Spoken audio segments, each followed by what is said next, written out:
Hi everybody, Mark here with the Average Meat Channel. Today coming at you from Little Rock, Arkansas.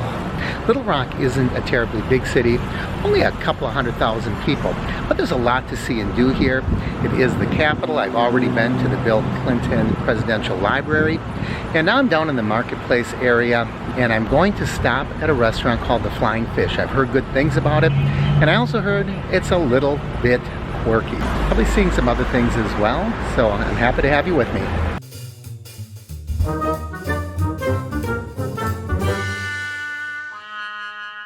And there's a River Market Little Rock banner. I don't really know what the River Market's all about, but we're gonna find out. Eat more fish, or fish more eat, depending on how you read it. So as we're passing by here, you can see there's a lot of different places to eat. But like I said, the one I'm going to today is the Flying Fish, and I think it's right down this street. I understand they have a streetcar here in Little Rock. Here are the tracks, although I haven't seen the streetcar as of yet. Dizzy's Gypsy Bistro. I don't know exactly what a Gypsy Bistro is, but I'm not going to be trying it this time around.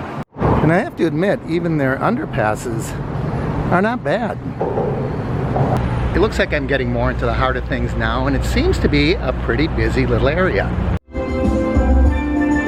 And this looks like an interesting little place. But here is where we're going. Look at that, they have the walls decorated with boat motors. Flying Fish, enter here, 511 President Clinton Avenue. Let's take a look. So this is interesting, they have a Billy Bass wall. It's where people can bring all of their old Billy Bass toys that were quite a fad years ago and donate them.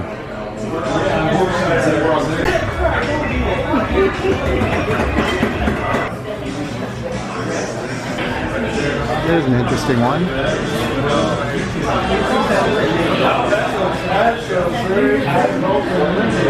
And behind me here is the Liar's Wall, where you're invited to bring pictures of you and your favorite catch and lie about it.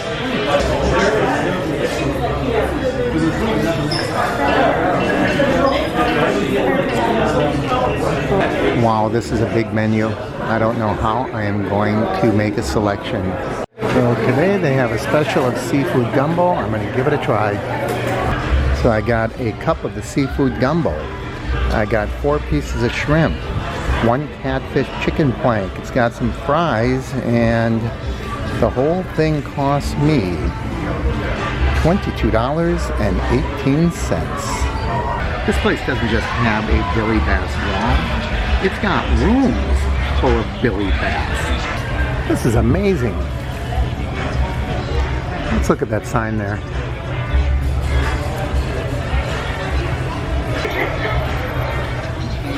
And it looks like you can get your name by your Billy Bass. I hate to do it, but I'm going to see if they work. At least the low ones have been here too long, and none of them seem to work. But I'll keep trying. So we're going to start with the seafood gumbo. You can really taste the seafood. I don't know why you can see this. There's a piece of shrimp in there. That is pretty small. It might be a crawfish.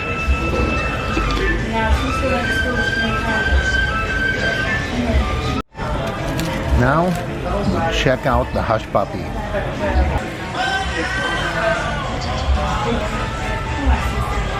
Not bad. I think Billy Lobster would approve.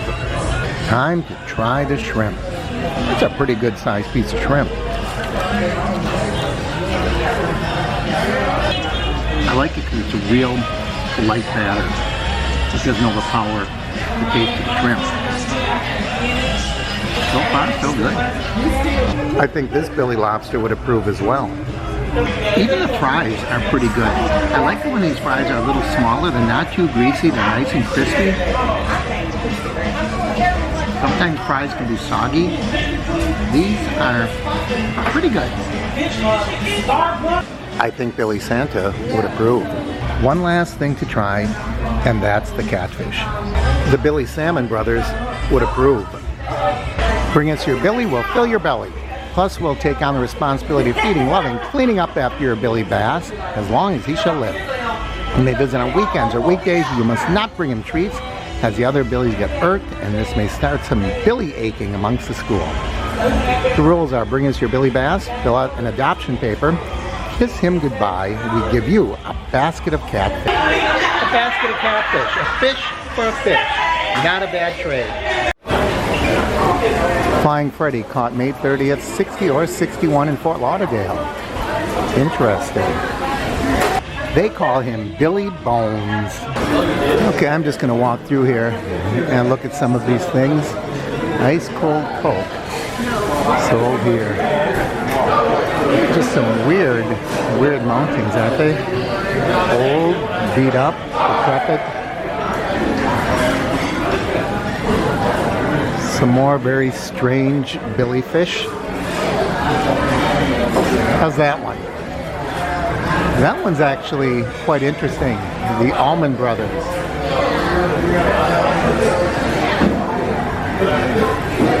Now that's not a Billy fish, that's just a mounted fish. But there's some baseball and football fans.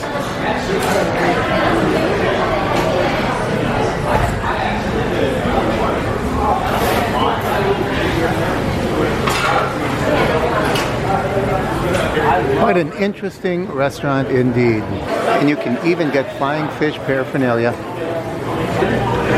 That's quite a crawfish. I'd say it's kind of fishy in here, but I think I'd just be making a basket myself. And there's our friend on the steel drums.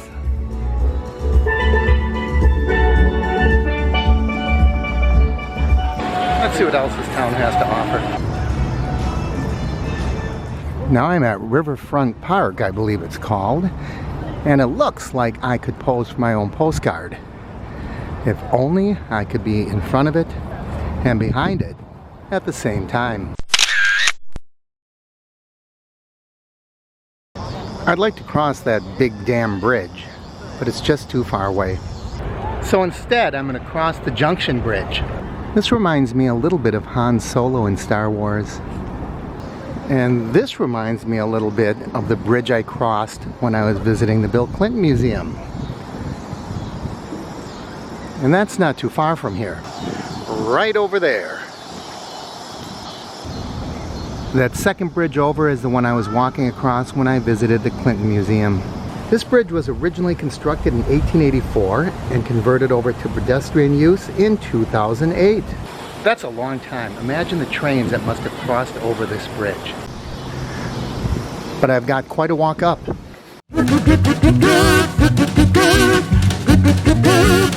There's where I started, and I'm not to the top yet.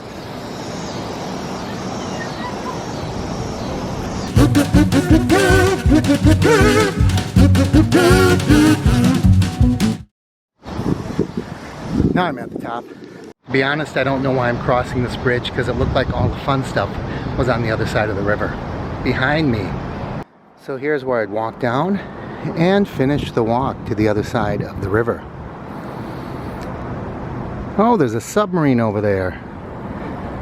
Maybe I will continue to walk. There's an elevator here. I might as well get on it.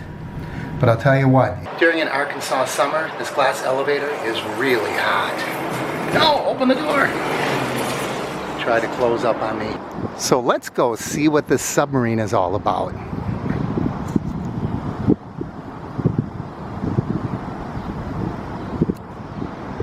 I see there's a band shell from the direction I just came, and there must be a concert tonight because a lot of people are arriving with blankets and lawn chairs.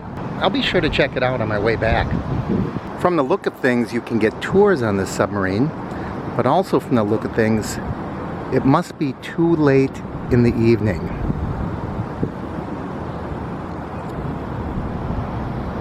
If I could get on the submarine, but I can't because it's too late, it looks like it would cost me $7.50. $7.50 does not seem like a bad deal to take a look inside a submarine. While I'm here, I can look at some cool stuff, like ship propellers, and anchors with giant chains and an anti-aircraft artillery gun. I think I'll get on it. Ready to fire, Captain. I don't think I'd be able to hit anything. And I especially wouldn't want to knock down that bridge. Or I wouldn't be able to get back to the other side. Why did I come here? Now I have to walk all the way back. Starting with this flight of stairs. And eventually going all the way over there. And there's more stairs to go up to that level. It's just starting to get dark, and you can see some of the effects of these green LED lights. I'm sure it'll be great when night falls and you can see the bridge alit in green. I wonder what this is about. I've been seeing master locks in different places along this bridge. I know rivers are known to have locks, but I never knew it was that kind of lock. But just look at them all.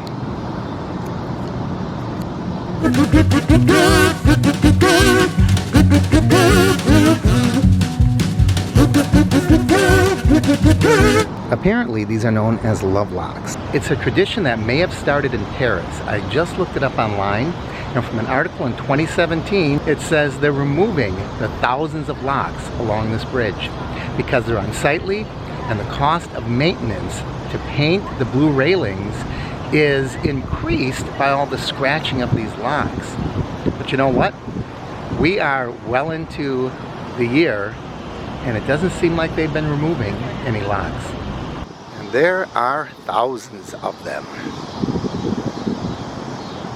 So what do you think? Keep the locks or cut them off? Leave your comments down below and let me know. It's closing in on 8:30 and it doesn't look like there's any action yet. Well, I made it to the other side, but you see the sweat? That's indicative of real work. Okay, not real work. Just a long walk on a hot evening. Hey, it's Stonehenge. Or maybe it's just a bunch of dominoes that tipped over. I don't know. And we're starting to see the lights. Kind of pretty. Turns out it's movie night in the park. Tonight they're playing Beauty and the Beast. Now I don't know if it's the animated version or if it's the Hermione version. And I don't know if I want to stick around. It's already pushing 9 o'clock and I have a busy day ahead of me. Oh, look at this. They have Belle. Isn't that fun? And she even has the rose. Beauty and the Beast is one of my favorite Disney movies. Maybe the favorite. But the animated version, not the Hermione Granger version. I don't know which this one's going to be. I might stick around just to see if it catches my attention. But you can see that there was no love in his heart. A little town full of little people making up to say.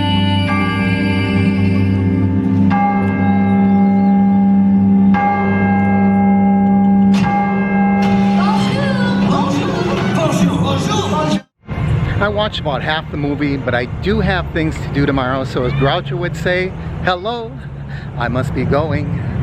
So I want to thank you for joining me on this little trip to downtown Little Rock. It's been an awful lot of fun. I hope you enjoyed it, and I hope you come back. I'm Mark from the Average Me channel. So there's Laughing Sally. May she make your day brighter. And she's floating on a magic carpet.